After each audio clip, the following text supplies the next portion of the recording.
আমার ভাই ইব্রাহিম খান বাপ্পি আমার ধর্ষক। এভাবে স্বয়ং আপন বড় ভাইকে নিজের ধর্ষক বলে সামাজিক যোগাযোগ মাধ্যম ফেসবুকে লাইভ ভিডিও প্রচার করা তাহমিনা খান নামে সেই নারীর বিরুদ্ধে সংবাদ সম্মেলন করেছেন তার ভাই মোহাম্মদ ইব্রাহিম খান। ভিডিওতে তিনি এমন কিছু কথা বলেছেন যেগুলো একজন ভাই হিসেবে শুধু নয়, একজন দেশের সচেতন নাগরিক হিসেবে আমি মনে করি যে একজন মানুষের বেঁচে থাকার যে নৈতিক অধিকার, সে নৈতিক অধিকারটুকু পর্যন্ত আমার কাছ থেকে কেড়ে নেওয়ার চেষ্টা করা হয়েছে।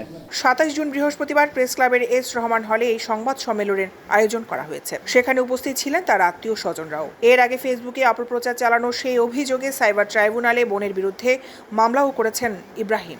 বর্তমানে আদালতের আশ্রয় নিয়েছি এবং সর্বশেষ আপনাদের সম্মানিত সাংবাদিক বন্ধুদের কাছে এসেছি।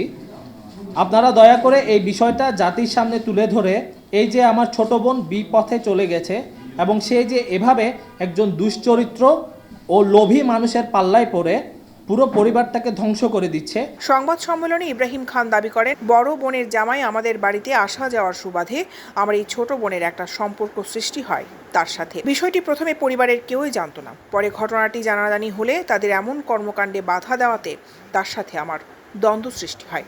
এই ক্ষোভে সামাজিকভাবে আমাকে ছোট করার জন্য এমন অপপ্রচার চালানো হচ্ছে। কিন্তু পারিবারিকভাবে আমি তার একজন ভাই হয়ে, পরিবারের একজন সদস্য হয়ে আমি তো মুখ বুঝে জিনিসটা সহ্য করতে পারি না যে একটা বোনের সাথে অলরেডি এখনও বিয়ে বলবৎ আছে, সে কিভাবে তার ছোট বোনকে নিয়ে তার দুইটা সন্তান ফেলে চলে যেতে পারে। যে কোনোভাবে প্রশাসনকে সামনে নিয়ে তারা আমাদের সাথে বসুক।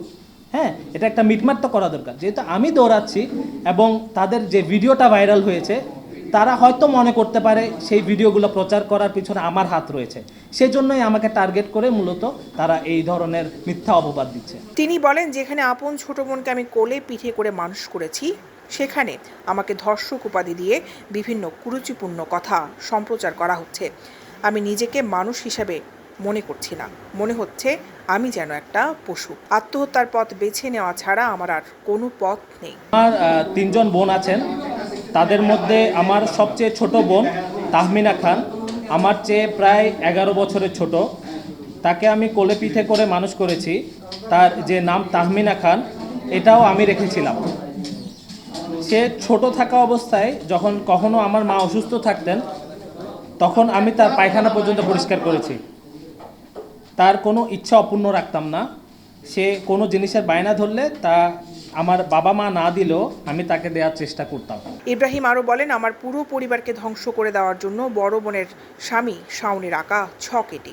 একজন আদরের ছোট বোন কিভাবে একজন দুষ্কৃতিকর মানুষের পাল্লায় পড়ে তার পিতৃতুল্য বড় ভাইকে পৃথিবীর সবচেয়ে জঘন্যতম অপবাদ দিতে পারে, তার নজির হয়তো ইতিহাসে বিরল। পরিবারের একমাত্র পুত্র সন্তান হিসেবে আমি মানসিকভাবে চরম যাতনার মধ্যে আছি। বর্তমানে আমার ছোট বোনকে ঢাল বানিয়ে সে আমার ও আমার পরিবারের মানহানি করছে। সে যদি এতে ব্যর্থ হয়, তাহলে না জানি আর কোন কোন পন্থা অবলম্বন করে আমার ও আমার পরিবারের ক্ষতি সাধন করে আমাদেরকে সর্বশান্ত করে। দৈনিক আজাদী নিউজ ডেস্ক।